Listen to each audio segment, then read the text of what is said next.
KTU 2019 scheme mechanical എഞ്ചിനീയറിങ്ങിൻ്റെ mechanics of solids module 2 തിയറിയാണ്.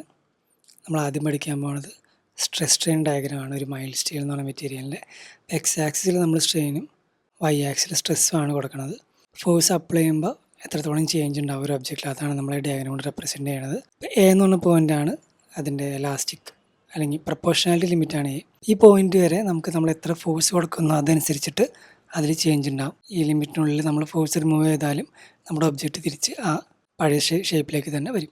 B ആണ് നമ്മുടെ എലാസ്റ്റിക് ലിമിറ്റ്. അവിടെ നമ്മൾ മെറ്റീരിയൽ എലാസ്റ്റിക് ആയിരിക്കും, പക്ഷേ ഹുക്സിലോ ഒബേ ചെയ്യില്ല. ഹുക്സിലേക്ക് നമുക്ക് പിന്നെ പോകാം. സി എന്ന് പറഞ്ഞ പോയിന്റ് തുടങ്ങിയിട്ടാണ് ഒരു ഫർദർ ആയിട്ടുള്ള സ്ട്രെയിൻ, അതല്ലെങ്കിൽ മെറ്റീരിയൽ സൈസ് ചേഞ്ച് ചെയ്യാൻ തുടങ്ങുന്നത്. ഇതിനപ്പുറത്തേക്ക് നമ്മൾ ഫോഴ്സ് റിമൂവ് ചെയ്താലും ഒരിക്കലും തിരിച്ച് ഒറിജിനൽ ഷേപ്പിലേക്ക് വരില്ല. സി ഡാഷ് എത്തുമ്പോഴേക്കും അത് ഒരു നെക്കിങ് അല്ലെങ്കിൽ ഒരു ക്രോസ് സെക്ഷനിൽ വലിയ രീതിയിലുള്ള ചേഞ്ച് ഉണ്ടാകാൻ തുടങ്ങും. സി ഡാഷ് ടു ഡി വരെ മെറ്റീരിയൽ വളരെയധികം ചെറുതാകാൻ തുടങ്ങും ഒരു ലോക്കൽ ഏരിയയിൽ. അപ്പോൾ നമുക്ക് സി മുതൽ പ്ലാസ്റ്റിക് ഡിഫോർമേഷൻ സംഭവിച്ചു എന്ന് പറയാൻ പറ്റും. ഡിയിലാണ് അതിൽ മാക്സിമം സ്ട്രെസ് എന്നുള്ള റീജിയൺ വരണത്. പിന്നെ പയ്യെ ഫോഴ്സ് നമ്മൾ ഫോഴ്സ് കൊടുത്തില്ലെങ്കിൽ വരെ അത് ഫെയിലാവും. അങ്ങനെ ആ പോയിൻ്റ് ഇയിലെത്തുമ്പോഴേക്കും അത് ഫെയിലാവും. ഇതാണ് ഡക്റ്റൈൽ മെറ്റീരിയലിൻ്റെ സ്ട്രെസ് സ്ട്രെയിൻ ഡയഗ്രം. ബ്രിട്ടിൽ മെറ്റീരിയലിലേക്ക് വരുമ്പോൾ ഇതിന് പ്ലാസ്റ്റിക് ഡിഫോർമേഷൻ ഒരു സ്റ്റേജ് ഇല്ല. പ്രൊപ്പോർഷണാലിറ്റി ലിമിറ്റ് ആ ഒരു റീജിയൻ എത്തുമ്പോഴേക്കും അത് ബ്രേക്ക് ആവും.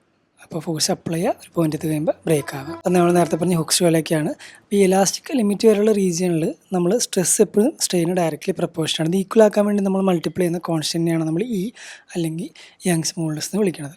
അപ്പോൾ ഈ സിക്വൽ നമുക്ക് സിഗ്മ ബൈ എപ്സിലോൺ എന്ന് എഴുതാം. ഇതിനാണ് നമ്മൾ ഹുക്സ് ലോ എന്ന് പറയുന്നത്. നമ്മളൊരു ബോഡിയിൽ എത്രത്തോളം ഫോഴ്സ് കൊടുക്കുന്നു, ഫെയിലാവുന്നത് വരെ നമ്മൾ അപ്ലൈ ചെയ്യുന്ന ഫോഴ്സ്, അത് ഡിവൈഡഡ് ബൈ അത് വർക്ക് ചെയ്യുന്ന സ്ട്രെസ്, ആ റേഷ്യോനെയാണ് നമ്മൾ ഫാക്ടർ ഓഫ് സേഫ്റ്റി എന്ന് പറയുന്നത്. ഡക്റ്റൈൽ മെറ്റീരിയൽ വരുമ്പോൾ നമുക്ക് അതിൻ്റെ ഫെയിലിയർ ഈൽഡിൽ നടക്കുന്നുണ്ട്. ഈൽഡ് സ്ട്രെസ് എന്നും ബ്രിട്ടിൽ വരുമ്പോൾ അൾട്ടിമേറ്റ് സ്ട്രെസ്സും വെച്ചിട്ടാണ് നമ്മൾ വർക്കിംഗ് സ്ട്രെസ്സിനെ ഡിവൈഡ് ചെയ്യുക. പിന്നെ നമ്മൾ പ്രോബ്ലം ചെയ്തപ്പോൾ ഡിഫറെൻറ്റ് ലോഡാണ് പല ക്രോസ് സെക്ഷനിൽ ആക്ട് ചെയ്യുന്ന എങ്കിൽ ഓരോ പോയിന്റിലെയും സെപ്പറേറ്റ് ലോഡ് കണ്ടുപിടിച്ചിട്ട് ചേഞ്ച് ഓഫ് ലെങ്ത്ത് കണ്ടുപിടിക്കുന്ന പ്രോബ്ലം ചെയ്തു. അവിടെ നമ്മൾ പഠിച്ച അതേ പ്രിൻസിപ്പിൾ തന്നെയാണ് പ്രിൻസിപ്പിൾ ഓഫ് സൂപ്പർ പൊസിഷൻ കൊണ്ട് നമ്മൾ ഉദ്ദേശിക്കുന്നത്. പിന്നെ നമുക്ക് ഡെറിവേഷനാണുള്ളത്. ഒരു സർക്കുലർ ടേപ്പറിനെ നമ്മളിതിൻ്റെ ഇക്വേഷൻ പഠിച്ച പ്രോബ്ലം ചെയ്തതാണ്. അതിന് ഡെറിവേഷനിലേക്ക് കിടക്കാം. അപ്പോൾ നമ്മളൊരു ചെറിയ എലമെൻറ്റ് കൺസിഡർ ചെയ്യണം ടേപ്പറിനകത്ത്. ഡി എക്സ് എന്നാണ് നമ്മളതിൻ്റെ തിക്നെസ്സിനെ റെപ്രസെൻറ്റ് ചെയ്യണം. അപ്പോൾ ഡി എക്സ് എന്ന് വെച്ചാൽ D1 minus X by L into D1 minus D2. അവിടെ നിന്ന് നമുക്ക് D1 മൈനസ് കെ എക്സ് ഒരു ഇക്വേഷൻ കിട്ടും. അങ്ങനെ നമ്മൾ ഏരിയയുടെ equation π/4 into D1 minus K X whole square എന്ന രീതിയിൽ ഏതാണ്. അവിടെ നിന്ന് സ്ട്രെസ് ഫോഴ്സ് ബൈ ഏരിയ. അപ്പോൾ നമ്മൾ ഈ ഫോഴ്സ് എഴുതിയിട്ട് താഴെ ഏരിയ സബ്സ്റ്റിറ്റ്യൂട്ട് ചെയ്യുന്നു. Strain sigma by E. അവിടെ നമ്മൾ നേരത്തെ സിഗ്മ സബ്സ്റ്റിറ്റ്യൂട്ട് ചെയ്ത് നമുക്ക് കിട്ടുന്ന ഒരു ഇക്വേഷൻ.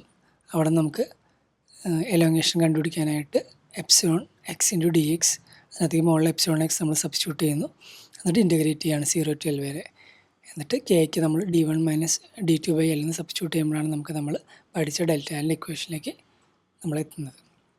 ഇതുപോലെ തന്നെ സെൽഫ് വെയിറ്റ് കാരണം എലോങ്ങേഷൻ സംഭവിക്കാറുണ്ട്.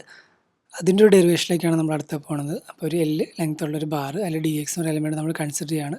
അപ്പോൾ DXന് താഴത്തേക്കുള്ള വെയിറ്റ് കാരണമാണ് DX എന്നുള്ള എലമെൻറ്റ് എലോങ്ങേറ്റ് ചെയ്യാൻ പോകുന്നത്. അപ്പോൾ നമുക്ക് അവിടുത്തെ ലോഡിനെ നമുക്ക് W ഇൻറ്റു AX കൊണ്ട് റെപ്രസെൻറ്റ് ചെയ്യാൻ പറ്റും. അപ്പോൾ നമ്മുടെ ഡെൽറ്റാൻ്റെ PL/A എന്നുള്ള ഇക്വേഷനിലേക്ക് Pക്ക് പകരം നമ്മൾ WAX എന്ന് സബ്സ്റ്റിറ്റ്യൂട്ട് ചെയ്ത് കൊടുക്കുന്നു. ആ കിടന്ന ഇക്വേഷനെ നമ്മൾ 0 to L ഇൻറ്റഗ്രേറ്റ് ചെയ്യുന്നു. അപ്പോൾ നമുക്ക് ടോട്ടൽ വെയിറ്റ് നമുക്ക് W into A into L എന്ന് കൊടുക്കുകയാണെങ്കിൽ നമുക്ക് അവിടെ നിന്ന് ആ ഡെറിവേഷൻ കിട്ടും. നമുക്കിതിൻ്റെ ബേസിക് ആയിട്ടുള്ള കുറച്ച് കാര്യങ്ങൾ നോക്കാം. പിന്നെ ഇപ്പോൾ സ്ട്രെസ് എന്താണ്, ഇപ്പോൾ നമ്മളൊരു ഒബ്ജക്റ്റിലേക്ക് ഫോഴ്സ് കൊടുക്കുമ്പോൾ ആ ഒബ്ജക്റ്റ് ഡിഫോം ചെയ്യും. അതിൽ മോളിക്യൂൾസ് എത്രത്തോളം റെസിസ്റ്റൻസ് ആണ് ആ ഡിഫോർമേഷന് കൊടുക്കണം പെർ യൂണിറ്റ് ഏരിയ, അതിനെയാണ് നമ്മൾ സ്ട്രെസ് എന്ന് വിളിക്കുന്നത്. അതുപോലെ തന്നെ ഫോഴ്സ് അപ്ലൈ ചെയ്യുമ്പോൾ എത്രത്തോളം ചേഞ്ച് ഓഫ് ലെങ്ത് ഉണ്ടായി അതിൻ്റെ യൂണിറ്റ് ലെങ്ത്തിൽ, അതിനെയാണ് നമ്മൾ സ്ട്രെയിൻ എന്ന് വിളിക്കുന്നത്. നമ്മൾ അപ്ലൈ ചെയ്യുന്ന ഫോഴ്സ് ഈക്വൽ ആൻഡ് ഓപ്പോസിറ്റ് ആണ്. അതുപോലെ ഫുള്ളായിട്ടാണ് നമ്മൾ വലിക്കുകയാണെങ്കിൽ അതിനാണ് നമ്മൾ ടെൻസൈൽ സ്ട്രെസ്, ഫോഴ്സിനെ ടെൻസൈൽ ഫോഴ്സ് എന്ന് വിളിക്കും. അപ്പോൾ നമ്മൾ അപ്ലൈ ചെയ്യുന്ന ഫോഴ്സ് കംപ്രസീവ് ആണ്, അല്ലെങ്കിൽ പുഷ് ചെയ്യാണ് നമ്മൾ ആ ബോഡീനെ, അത് ഷോർട്ടാക്കും. അതിനാണ് നമ്മൾ കംപ്രസീവ് സ്ട്രെസ് എന്ന് വിളിക്കുന്നത്. Two equal and opposite force നമ്മൾ അപ്ലൈ ചെയ്യാണ്, പക്ഷേ അത് ഡിഫറെൻറ്റ് ലൈനിലാണ്. അങ്ങനെയാണെങ്കിൽ അത് ആ മെറ്റീരിയലിനെ കട്ട് ചെയ്യുക അല്ലെങ്കിൽ ഷിയർ ചെയ്യുക. അതാണ് നമ്മൾ ഷിയർ സ്ട്രെസ് കൊണ്ട് റെപ്രസെൻറ്റ് ചെയ്യണത്. അപ്പോൾ നമ്മൾ ഫോഴ്സ് അപ്ലൈ ചെയ്യുമ്പോൾ ലെങ്ത്തിൽ ചേഞ്ച് ഉണ്ടാവുമെന്ന് പഠിച്ചു. അതുപോലെ തന്നെ ഡയമീറ്ററും ചേഞ്ച് ചെയ്യും. അപ്പോൾ ലെങ്ത്ത് കൂടുകയാണെങ്കിൽ ഡയമീറ്റർ കുറയും. അതാണ് നമ്മൾ പ്രൈമറി അല്ലെങ്കിൽ linear strain change of length by ലെങ്ത്തും, സെക്കൻഡറി അല്ലെങ്കിൽ ലാറ്ററൽ സ്ട്രെയിനാണ് നമ്മുടെ change of diameter by diameter. ഇതിൻ്റെ റേഷ്യോനെയാണ് നമ്മൾ പോയിസൺസ് റേഷ്യോ എന്ന് വിളിക്കുന്നത്. അതുപോലെ വോളിയത്തിലും ചേഞ്ച് ഉണ്ടാവും. ചേഞ്ച് ഓഫ് വോളിയം ബൈ വോളിയമാണ് വോളിയോമെട്രിക് സ്ട്രെയിൻ. അങ്ങനെ പിന്നെ ബൾക്ക് മോഡുലസ് എന്ന് പറഞ്ഞു കഴിഞ്ഞാൽ നമുക്ക് ഡയറക്റ്റ് സ്ട്രെസ് ബൈ അതിൽ വോളിയത്തിൽ ഉണ്ടായ ചേഞ്ചാണ്. നമ്മൾ അപ്ലൈ ചെയ്യുന്ന ഫോഴ്സ് ലൈനിൽ, അല്ലെങ്കിൽ നമ്മൾ നേരത്തെ പഠിച്ചു ഷിയർ സ്ട്രെസ്സാണ് ഉണ്ടാവുക. അപ്പോൾ ഷിയർ സ്ട്രെസ്സ് കൊണ്ടുണ്ടാകുന്ന സ്ട്രെയിൻ, അതാണ് ഷിയർ സ്ട്രെയിൻ. നമ്മൾ ആ ഫിഗറിനകത്ത് ഷിയർ സ്ട്രെയിൻ കണ്ടുപിടിക്കാനായിട്ട് എത്രത്തോളം ചേഞ്ച് ഉണ്ടായി, നമ്മുടെ C1 എന്നുള്ള ഇതാണ് നമ്മുടെ CD എന്നുള്ളത് ചേഞ്ച് ചെയ്തു, C എന്നുള്ള പോയിന്റ് C1ലേക്ക്. അപ്പോൾ C1/L അതിനാണ് നമ്മൾ ഷിയർ സ്ട്രെയിൻ കൊണ്ട് റെപ്രസെൻറ്റ് ചെയ്യണത്. ഇനി നമുക്ക് ബൾക്ക് മോഡുലസും യങ് മോഡുലസും തമ്മിലുള്ള റിലേഷൻഷിപ്പിലേക്ക് പോകാം. നമുക്കറിയാം എപ്സിലോൺ എന്ന് വെച്ചാൽ σ/E ആണ്. അപ്പോൾ ഇത് X ഡയറക്ഷനിൽ ആക്ട് ചെയ്യുന്നതാണ്. ഇതുപോലെ തന്നെ Y ഡയറക്ഷനിലും ഉണ്ട്, Z ഡയറക്ഷനിലും ഉണ്ട്. അത് രണ്ടും എഴുതുമ്പോൾ അവിടെ നമുക്ക് അടുത്ത സൈഡിലെ ചേഞ്ച് കൂടി കൺസിഡർ ചെയ്യണം. അപ്പോൾ പോയിസൺസ് റേഷ്യോ കൂടി വരും. അതാണ് -1/m σ/E എന്ന് രണ്ട് സ്ഥലത്തും വരുന്നത്. ഇത് മൂന്നും കൂടി ആഡ് ചെയ്യണതാണ് നമ്മുടെ ടോട്ടൽ സ്ട്രെയിൻ എന്ന് പറയുന്നത്. അങ്ങനെ നമുക്കൊരു ഇക്വേഷൻ കിട്ടും. അതുപോലെ തന്നെ വോളിയം നമുക്കറിയാം, change of volume by ΔL, അതിൻ്റെ ഇക്വേഷനാണ് നമ്മൾ എഴുതിയാണ്. അവിടെ നമുക്ക് ΔVയുടെ ഇക്വേഷൻ കിട്ടും. എന്നിട്ട് നമ്മൾ ΔVയുടെ ഇക്വേഷനകത്ത് ΔL/L സബ്സ്റ്റിറ്റ്യൂട്ട് ചെയ്ത് മുകളിൽ നിന്ന് സബ്സ്റ്റിറ്റ്യൂട്ട് ചെയ്ത് കൊടുക്കുമ്പോഴാണ് നമുക്ക് വേറൊരു ΔV/V എന്നൊരു ഇക്വേഷൻ കിട്ടും. അവിടെ നിന്നാണ് നമ്മൾ Kയും Mയും Eയും തമ്മിൽ റിലേഷനിലേക്ക് എത്തുന്നത്. അതുപോലെ തന്നെ Gയും Eയും, മോഡുലസ് ഓഫ് റിജിഡിറ്റിയും യങ്സ് മോഡുലസ് തമ്മിൽ റിലേഷൻ കണ്ടുപിടിക്കാനായിട്ട് നമുക്ക് ഷിയർ സ്ട്രെയിൻ ഡയറക്റ്റ്ലി പ്രൊപ്പോർഷൻ ആണെന്ന് അറിയാം. അത് ഈക്വലാക്കാൻ നമ്മൾ G വെച്ച് മൾട്ടിപ്ലൈ ചെയ്യുന്നു. എന്നിട്ട് ആ ഫിഗറിൽ നിന്ന് സ്ട്രെയിൻ BD എന്ന് പറഞ്ഞ ലൈനിലെ സ്ട്രെയിൻ കണ്ടുപിടിക്കുന്നു നമ്മൾ. എന്നിട്ട് ആ സ്ട്രെയിൻ ഇതുപോലെ തന്നെ നമ്മൾ അടുത്ത ഡയറക്ഷനിൽ ഡയഗണലിലെയും കാണുന്നു. എന്നിട്ട് നമ്മൾ നേരെ ഇക്വേഷനിലേക്ക് ഇട്ടിട്ട് ഇക്വേറ്റ് ചെയ്യുന്നു, മുകളിലെ ഇക്വേഷനിലേക്ക്. അങ്ങനെയാണ് relation between G and E നമുക്ക് കിട്ടുന്നത്.